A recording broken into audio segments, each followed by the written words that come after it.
Psalm 83, verses 6 through 8, introduce us to a history lesson that has dynamic influence over our own day. Verses 6 through 8 in 83 reads, "The tents of Edom and the Ishmaelites, Moab, and the Hagarites, Gebal, and the Ammonites, the Amalekites, Philistia, and the inhabitants of Tyre. Assyria has also joined with them. They have become a help to the children of Lot." Selah. These may not appear to be very interesting to the reader of our day, at least until we dig a little deeper into who these almost forgotten people are, and we begin to understand the impact on our world today. Let's start with Edom, or Idomi, the descendants of Esau, who sold his birthright for a bit of stew.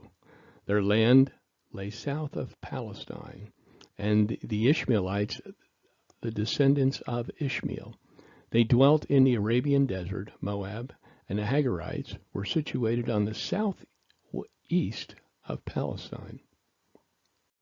The Hagarenes were properly Arabs, the descendants of Hagar, the handmaid of Abraham and the mother of Ishmael.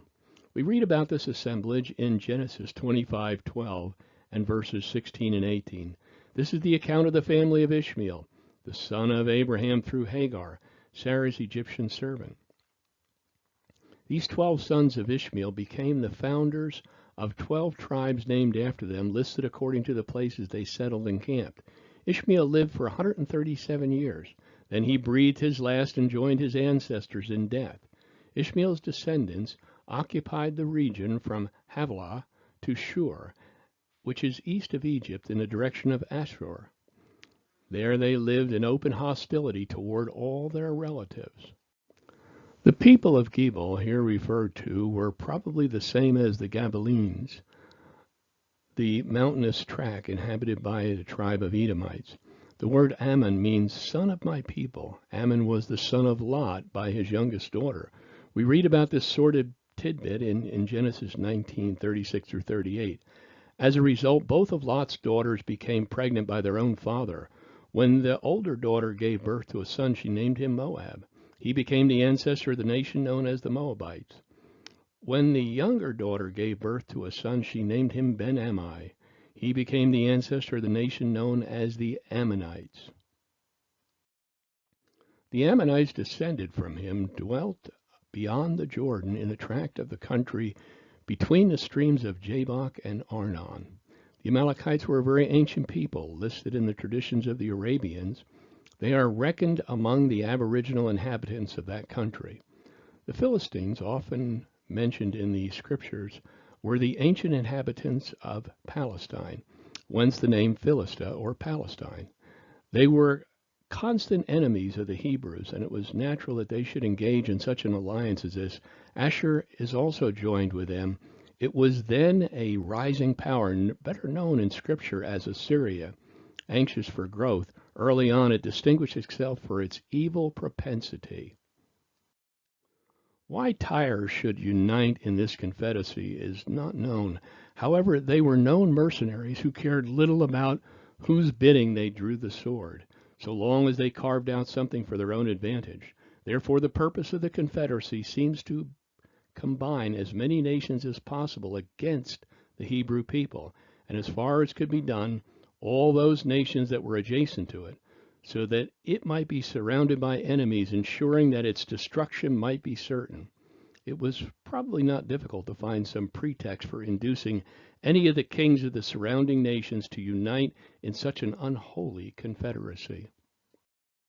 Things haven't changed very much. Emperors, kings, and dictators in general have not been adverse or unwilling to form alliances against the liberty in any form.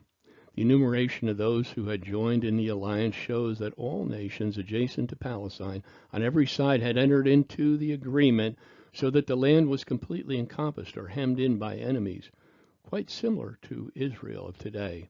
The Hebrew people had no recourse but to call upon God.